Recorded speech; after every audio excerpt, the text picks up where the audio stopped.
오늘 우리에게 주시는 하나님의 말씀은 구약 성경 학개서 2장 1절로 4절 말씀입니다. 학개서 2장 1절로 4절까지 말씀입니다. 이 계시의 말씀을 봉독할 때 다 함께 살아계신 하나님의 음성을 들으실 수 있기를 바랍니다. 일곱째 달 곧 그 달 21일에 여호와의 말씀이 선지자 학개에게 임하니라. 이르시되 너는 스알디엘의 아들 유다 총독 스룹바벨과 여호사닥의 아들 대제사장 여호수아와 남은 백성에게 말하여 이르라.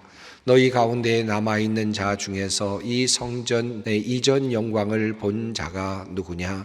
이제 이것이 너희에게 어떻게 보이느냐? 이것이 너희 눈에 보잘것없지 아니하냐? 그러나 여호와가 이르노라. 스룹바벨아, 스스로 굳세게 할지어다. 여호사닥의 아들 대제사장 여호수아야, 스스로 굳세게 할지어다. 여호와의 말이니라. 이 땅의 모든 백성아, 스스로 굳세게 하여 일할지어다. 내가 너희와 함께 하노라.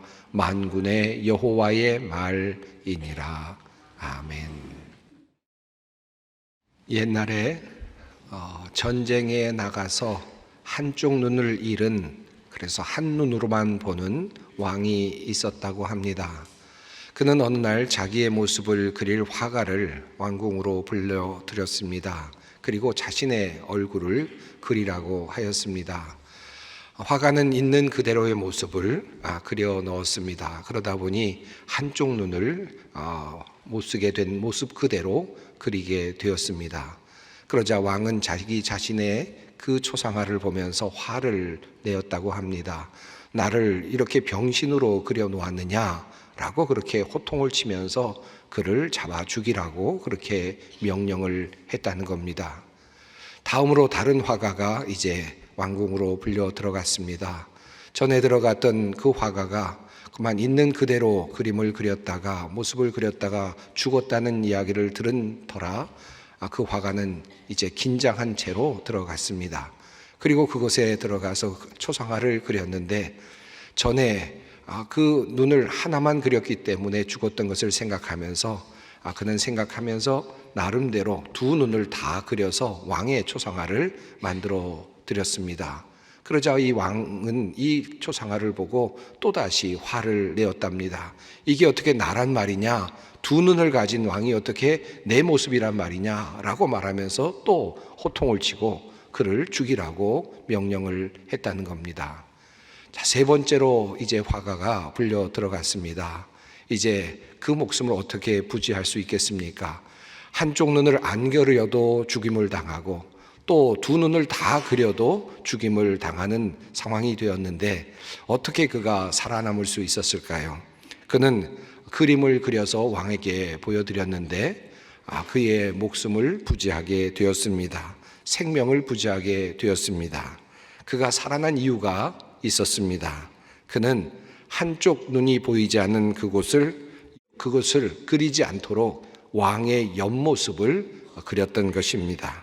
그렇게 해서 그가 살아남았다라고 하는 이야기입니다.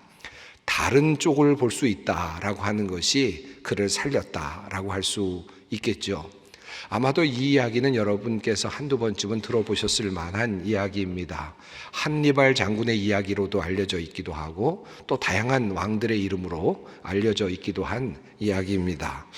이 이야기가 실제로 일어난 일일까 아니면 그저 만들어진 이야기일까 궁금해지기도 합니다.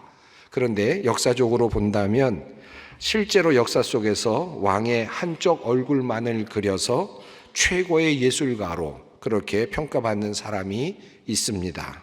바로 마게도니아의 왕 안티고노스 1세의 얼굴을 그렸던 아펠레스라고 하는 화가입니다.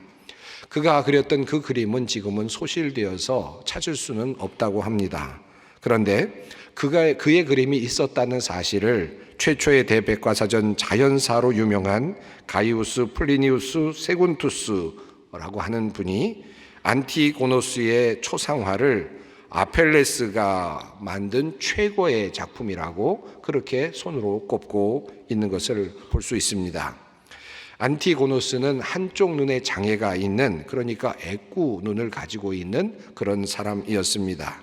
아펠리스는 그의 초상화를 창의적인 방법으로 옆면을 그렸고 그 그림을 보고 안티고노스가 기뻐하였다라고 그렇게 전하고 있습니다. 그 그림이 지금 소실되었기 때문에 우리가 볼 수는 없지만 아펠레스가 작업한 그림이라고 알려져 있는 그런 모자이크가 있어서 여러분에게 한번 보여드리고 싶습니다. 이 그림은 알렉산더 대왕의 그림인데요. 비슷한 구도로 되어 있지 않았을까. 한쪽 눈만, 한쪽 옆면을 보고 있는 그의 그림의 구도를 이 그림에서 볼 수 있지 않을까 생각이 듭니다. 정말 옆면을 그리면은 한쪽 눈을 그리지 않아도 되겠구나 하는 생각을 하게 됩니다. 보기에 따라서 참 다르다라고 할 수 있겠습니다. 우리가 보는 것이 중요하다라고 말을 하지만 그냥 보는 것이 중요한 것이 아니라 어떻게 보느냐 하는 것이 참 중요하다라는 것을 깨닫게 됩니다. 어떤 방향에서 보느냐에 따라서 그 모양이 달라질 수밖에 없을 것이기 때문입니다. 어느 한 가정의 이야기입니다. 아파트에 사는 분들마다 아마 비슷한 고민을 가지고 계실 텐데요. 젊은 부부가 살아가는데 아이들이 점점 크면서 방에서 뛰기 시작을 하면서 층간소음이 발생하는 그런 가정이었습니다. 그래서 늘 조심조심 하곤 했지만 밑에 층에서 하도 항의를 하곤 해서 또 다른 곳으로 이사를 가고 또 다른 곳으로 이사를 가야 되는 그런 가정이 있었다고 합니다.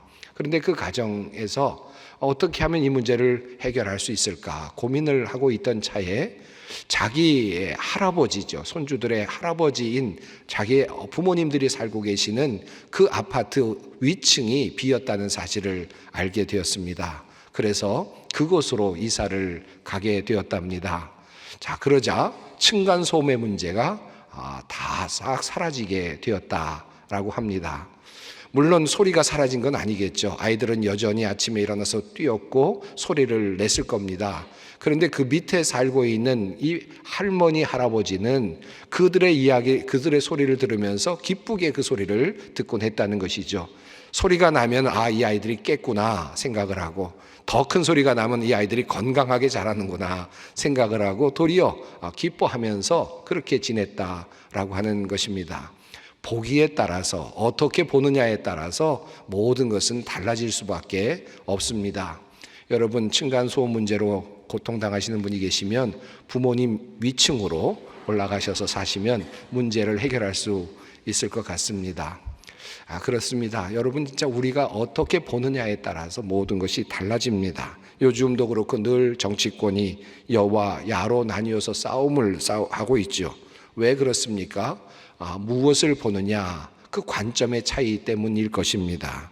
또 가정의 문제도 그러합니다. 노사의 문제도 그러하죠. 어떤 방향에서 보느냐에 따라서 그것은 확연히 다를 수밖에 없습니다. 그들이 보고 있는 것이 틀렸다라고 말할 수는 없겠죠. 그러나 한쪽 면만을 보고 있을 가능성이 있겠죠. 그러다 보면 마찰이 일어날 수밖에 없겠습니다. 그렇다고 해서 우리가 싸움을 피하기 위해서 똑같은 방향만 우리 모두가 보아야 된다라고 말해서도 안 될 것 같습니다. 창의적인 방법으로 다르게 보는 것도 매우 중요한 우리들의 삶의 일부일 것입니다. 그럴 때에 다른 관점에서 보려고 노력할 때에 보이지 않았던 것들이 보이고 정말 중요한 것이 무엇인지를 다시 깨달을 수 있을 것이기 때문입니다. 자, 그렇다면 다르게 보는 것, 그것도 창의적으로 다르게 보는 것이 우리들의 삶에서 매우 중요하다라는 것을 알 수 있습니다. 평범한 것에서 위대한 것을 보았던 사람들이 상당히 많이 있죠. 아마 손으로 꼽을 수 없을 만큼 수없는 사람들이 평범한 것에서 놀라운 것들을 찾아내었던 사람이라고 할 수 있겠습니다. 검은색 돌 덩어리, 그 속에서 생각하는 사람의 모양을 보았던 로댕과 같은 조각가들, 그들은 그 돌덩이 속에서 정말 보이지 않는 그 속에서 보이는 것을 미리 보았던 바로 그러한 사람들이라고 할 수 있겠습니다. 그저 사람들은 물이 끓는 주전자를 보면서 그저 아무렇지 않게 지나갔지요. 무심코 그것을 바라보곤 했습니다. 물이 끓는 주전자를 보면서 제임스 와트는 그러나 그 안에서 발생하고 있는 힘을 보았고 그리고 증기기관차를 만들 수 있었습니다. 사람들이 번개가 치는 것을 보면서 무서워했고 또 도망을 갔지만 프랭클린은 어두움을 밝힐 수 있는 전기를 그곳에서 보았습니다. 이처럼 같은 현상을 보면서도 무엇을 보느냐에 따라서 결과는 완전히 달라지곤 했습니다. 오늘 본문 말씀도 같은 내용을 말씀하고 있습니다. 유다의 백성들이 바벨론의 포로 생활에서 예루살렘으로 돌아와서 성전을 재건하고 있는 내용이 오늘 본문 말씀입니다. 유다 사람들은 이제 고국으로 돌아오게 되었습니다. 70여 년 동안 바벨론의 포로 생활을 마무리하고 이제 고향으로 돌아오는 상황입니다. 그들은 고향으로 돌아와서 제일 먼저 성전 재건을 하기로 결정하고 공사를 시작합니다. 하지만 여러 가지 어려운 상황 때문에 성전을 건축하는 일이 쉽지 않았습니다. 더디게 진행이 되었습니다. 생각해 보면 그도 그럴만합니다. 포로에서 생활을 하다가 집으로 돌아왔으니, 고향으로 돌아왔으니 무엇을 가지고 올 수 있었겠습니까? 그들이 전쟁에 나가서 무엇인가를 가지고 빼앗아 온 것도 아니고 그저 빈 털터리로 빈손으로 돌아왔을 터인데, 그들이 가지고 있었던 것 조금 가지고 왔을 터인데 그들이 무엇을 가지고 그 멋진 성전을 지을 수 있었겠습니까? 그러니 성전을 짓는 것이 쉽지 않았을 것입니다. 내어놓을 만한 것들도 없었을 것이고 또 그들조차도 살기가 어려웠기 때문일 것입니다. 그러나 학계를 통하여서 하나님께서는 계속해서 성전을 지으라고 끊임없이 독려를 하셨습니다. 그리고 너희가 형편이 어려워서 성전을 짓지 못하는 것이 아니라 성전을 짓지 못하기 때문에 너희 형편이 어렵다라는 말씀을 하나님께서 그들에게 직접 하셨습니다. 그리고 성전을 짓도록 독려하십니다. 자, 계속해서 성전을 짓는 일이 이어집니다. 그러나 그들이 짓는 성전은 과거에 솔로몬이 지었던 성전과는 비교할 수 없을 만큼 턱없이 초라한 성전이 아닐 수 없었습니다. 자, 과거에 그 영광스러웠던 그 성전을 기억하고 있는 사람들도 있을 법한데, 그런데 그들은 지금 그보다 훨씬 못한 성전을 짓고 있는 것입니다. 자, 그때 학계를 통하여서 하나님께서 말씀하십니다. 너희 가운데 남아있는 자 중에서 이 성전의 이전 영광을 본 자가 누구냐? 이제 이것이 너희에게 어떻게 보이느냐? 이것이 너희 눈에 보잘것 없지 아니하냐? 이 말씀은 하나님께서 이스라엘 백성들, 유다 백성들의 마음을 꿰뚫어 보고 말씀하시는 그런 내용의 말씀이라고 할 수 있겠습니다. 자, 이들이 지금 성전을 짓고 있습니다. 그런데 과거의 영광을 본 사람들이 있습니다. 솔로몬의 그 성전을 보았던 사람들이 아마도 있을 것입니다. 혹시 보지 못하였더라도 귀로, 이야기로 들어서 알고 있었던 사람들이 꽤 많았을 것입니다. 자, 그런데 그들은 지금 조그마한 성전을 짓고 있습니다. 눈에 보잘것없는 성전을 짓고 있습니다. 아마도 이런 건물 지어서 무엇하나 라는 생각으로 짓고 있었을지도 모릅니다. 동기부여가 아마 잘 되지 못했겠죠. 그 전에 멋진 것들과 비교해 본다면 무슨 의미가 있겠습니까? 그런데 그들의 그런 생각을 콕 집어서 말씀하시면서 하나님께서는 이어서 이렇게 말씀하셨습니다. 그러나 여호와가 이르노라, 스룹바벨아 스스로 굳세게 할지어다. 여호사닥의 아들 대제사장 여호수아야 스스로 굳세게 할지어다. 여호와의 말이니라. 이 땅 모든 백성아 스스로 굳세게 하여 일할지어다. 내가 너희와 함께 하노라. 만군의 여호와의 말이니라. 너희가 보기에는 보잘것없는 성전이지 아니하느냐? 너희는 지금 이 성전을 보고 있지 않느냐? 너희는 지금 이 성전을 보면서 실망하면서 성전을 짓고 있지 않느냐? 그런데 내가 너희에게 말한다. 그 성전을 보지 말고 함께하고 있는 나를 보아라 라고 지금 주님께서 말씀하고 있습니다. 내가 너희와 함께하고 있다라고 하는 말씀을 하고 계시는 것입니다. 그들은 지금 화려했던 과거를 기억하고 있습니다. 화려했던 솔로몬의 성전을 기억하고 있습니다. 과거를 회상하고 있는 거죠. 과거의 화려함을 기억합니다. 또 오늘의 그 초라함을 또한 보고 있습니다. 그들은 지금 과거를 보고 또 현재를 봅니다. 그런데 과거의 화려함 그리고 현재의 초라함이 비교가 되고 있습니다. 이것이 그들이 지금 보고 있는 모습입니다. 그런데 하나님께서는 그들에게 말씀하시기를 그때 그 과거도 보지 말고 그 과거도 생각하지 말고 현재의 초라함도 생각하지 말라. 그리고 나를 보라는 것입니다. 바로 하나님, 그들과 함께 계시는 하나님, 그들과 함께 성전을 지어가고 계시는 그 하나님을 보라라고 지금 말씀하고 있습니다. 성전을 짓는 일이라고 하는 이 하나의 관점을 빼더라도 우리들의 삶 속에는 이와 비슷한 일들이 종종 일어납니다. 과거에 화려했던 경험들, 화려했던 그 건강함들, 화려했던 그런 사업이라든지 그런 화려했던 모든 것들을 생각할 때가 종종 있죠. 우리에게는 화려한 과거가 있을 수 있습니다. 또 화려한 과거를 생각하면서 오늘의 나의 모습을 볼 때가 꽤 많이 있습니다. 또 동시에 오늘의 초라함을 바라보면서 실망하고 좌절할 때가 있습니다. 과거에는 그렇게도 건강했지만 이제는 노약해진 나의 모습을 보면서 초라한 나의 모습을 보면서 실망하거나 좌절할 수도 있습니다. 병약해진 나의 모습을 보면서 힘들어할 수도 있습니다.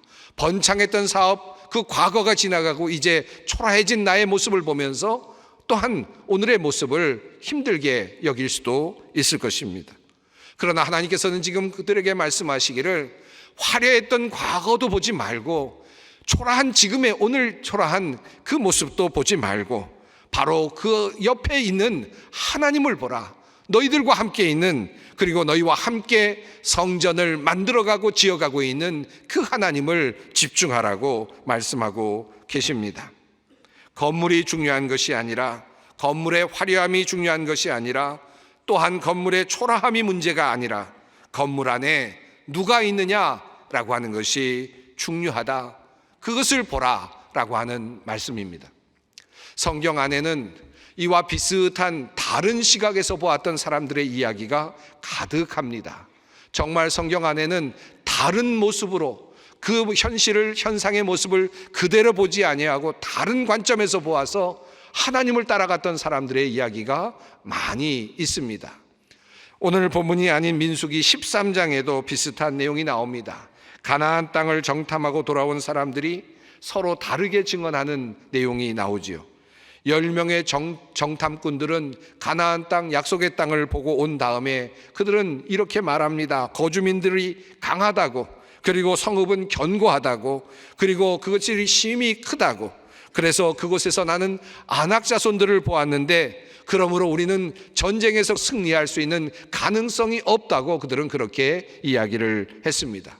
그들의 말입니다. 우리가 두루 다니며 정탐한 땅은 그 거주민을 삼키는 땅이요, 거기서 본 모든 백성은 신장이 장대한 자들이며 거기서 네피림 후손인 아낙 자손의 거인들을 보았나니 우리는 스스로 보기에도 메뚜기 같으니 그들이 보기에도 그와 같았을 것이니라. 이것이 그들이 보았던 모습입니다. 그러나 여호수아와 갈렙은 똑같은 모습을 보았지만, 똑같은 장소를 보고 왔지만 그들의 증언은 달랐습니다. 그들은 이렇게 말합니다. 우리가 두루 다니며 정탐한 땅은 심히 아름다운 땅이라. 여호와께서 우리를 기뻐하시면 우리를 그 땅으로 인도하여 들이시고 그 땅을 우리에게 주시리라. 이는 과연 젖과 꿀이 흐르는 땅이니라. 다만 여호와를 거역하지는 말라. 또 그 땅 백성을 두려워하지 말라.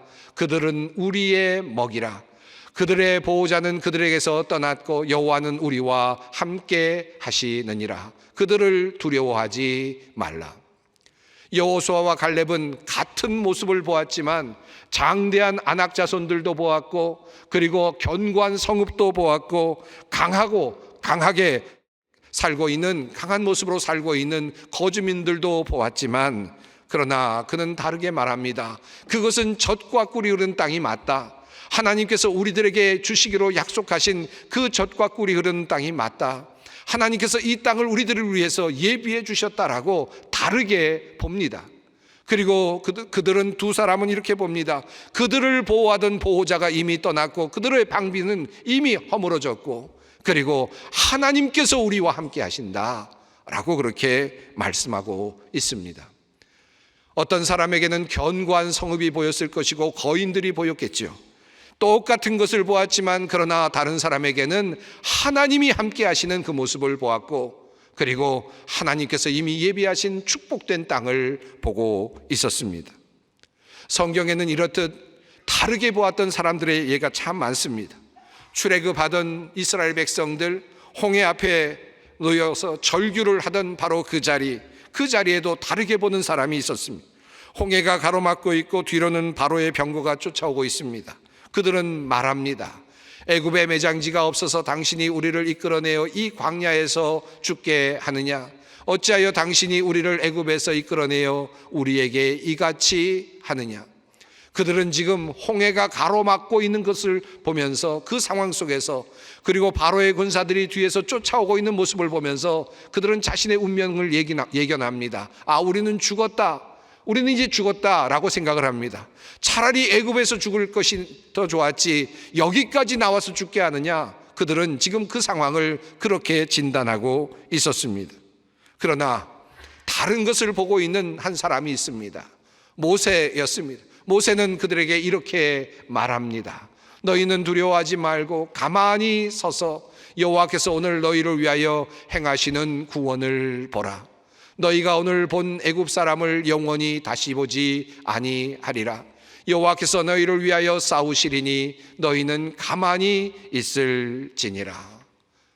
모세는 하나님께서 지금 이 홍해가 가로막고 있는 이 현실 앞에 계시다라는 사실을 봅니다. 그리고 하나님께서 그들을 멸망시키실 것이라는 사실을, 바로의 군대를 물리쳐 주실 것이라는 사실을 이미 보고 있습니다. 그래서 그는 담대하게 그렇게 말할 수 있었습니다. 이것이 바로 다르게 보는 한 사람의 모습이기도 합니다. 스데반의 경우도 그렇습니다. 스데반이 성령 충만하여 하늘을 우러러 주목하여 하나님의 영광과 및 예수께서 하나님 우편에 서신 것을 보고 말하되, 보라, 하늘이 열리고 인자가 하나님 우편에 서신 것을 보노라. 스데반은 지금 사람들에게 돌에 맞아서 죽게 되는 상황입니다. 아마도 고통도 심했을 것입니다. 그리고 분노로 가득 찬 사람들의 그 모습이 보기가 참 힘들었을 것입니다. 그는 지금 죽어가고 있습니다. 그런데 그는 눈을 들어 하늘을 향합니다. 하늘에서 하나님께서 그를 보고 계시는 모습을 봅니다. 그리고 예수께서 그 옆에서 그를 보시려고 서 계시는 모습을 보았습니다.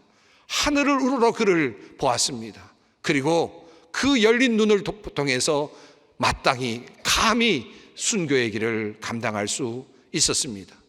다른 것을 보는 사람들의 이야기입니다. 야곱 역시 그러합니다. 브엘세바를 떠나 하란으로 가다가 어떤 곳에 이르렀습니다. 돌로 베개를 삼고 누워 잤습니다. 꿈에 보니 사닥다리가 내려오는데 하늘에서 닿아 있고 하나님의 사자들이 오르락 내리락을 합니다. 그리고 그 하늘을 보니 하나님께서 계십니다. 그리고 하나님께서 그 야곱에게 이렇게 말씀하시는 겁니다. 나는 여호와이니 너의 조부 아브라함의 하나님이요 이삭의 하나님이라. 내가 누워있는 땅을 내가 너와 내 자손에게 주리니 내 자손이 땅의 티끌같이 되어 네가 서쪽과 동쪽과 북쪽과 남쪽으로 퍼져 나갈지며 땅의 모든 족속이 너와 내 자손으로 말미암아 복을 받으리라. 내가 너와 함께 있어 내가 어디로 가든지 너를 지키며 너를 이끌어 이 땅으로 돌아오게 할지라. 그저 한적한 곳에 머물러 있었습니다. 길을 가다가 어떤 곳에 머물러 있었습니다. 그저 돌베개를 베고 그저 잠에 들었을 뿐입니다.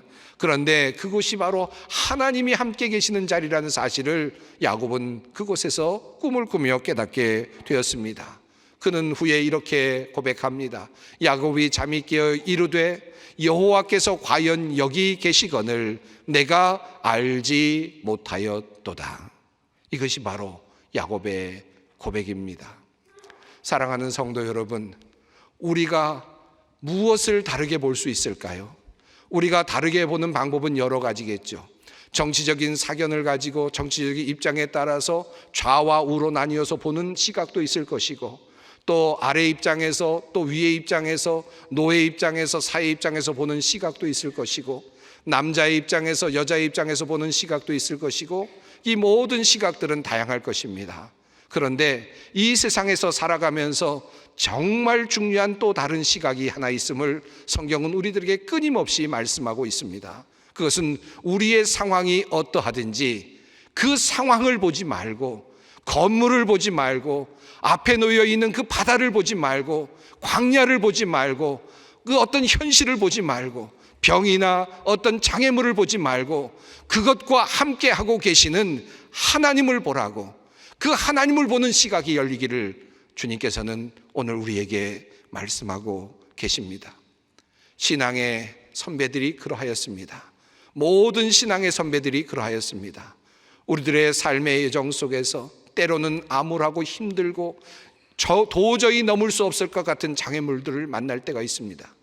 또 때로는 불치의 병일 수도 있고요, 때로는 사업의 실패일 수도 있고요, 때로는 건강의 이상일 수도 있겠고, 다양한 여러 가지 일들이 일어날 수 있을 것입니다. 그러나 그것이 중요한 것이 아니라, 그것 때문에 좌절하는 것이 아니라 하나님께서 나와 함께 하신다는 이 믿음으로 우리는 그 어렵고 힘든 모든 상황을 이겨낼 수 있을 것입니다. 지난주일 설교를 통하여 하나님과 동행함이 얼마나 귀한 것인지에 대해서 말씀드렸습니다. 이 땅에서 함께 하시는 그 하나님께서는 이제 하나님의 나라에까지 우리와 동행하실 것입니다. 그러므로 내 옆에 하나님이 계시다, 이 사실이 매우 중요합니다. 이 눈이, 이 시각이 우리 모두에게 열려지기를 바랍니다. 히브리서 12장 2절은 그러므로 우리에게 이렇게 권면하고 있습니다. 믿음의 주요 또 온전케 하시는 이인 예수를 바라보자. 예수를 바라보십시다. 그 안에 소망이 있고, 그 안에 희망이 있고, 그 안에 모든 하나님의 은혜가 담겨 있습니다. 우리의 모든 상황을 우리가 다 보지만 그보다 더 중요한 것, 예수 그리스도, 나를 사랑하시는 하나님, 그분을 보며 우리들의 척박한 인생의 삶을 힘있게 살아내는 우리 모두가 되기를 간절히 소망합니다. 이렇게 기도하겠습니다. 거룩하시고 사랑이 많으신 하나님, 늘 우리와 동행하시며 우리를 인도하시는 주님을 찬양합니다. 험한 세상을 살아가는 우리들, 때로는 정처 없는 광야를 헤매며 들짐승이 우글거리는 산속을 헤매이지만, 그럼에도 주님께서 우리와 함께 하심을 믿기에 오늘도 용기를 내어 살아갑니다. 이 땅에서도, 그리고 하나님의 나라에서도 영원히 주님과 동행함을 더욱 확신케 하시고, 특별히 이 땅에서 험난한 상황 가운데서도 주님의 함께 하심을 볼 수 있도록 우리의 눈을 열어 주시옵소서. 그리하여 그 어디나 하늘나라가 되는 경험을 하며 살아가는 우리 모두가 되게 하여 주시옵소서. 우리 주 예수 그리스도의 이름으로 기도드리옵나이다. 아멘.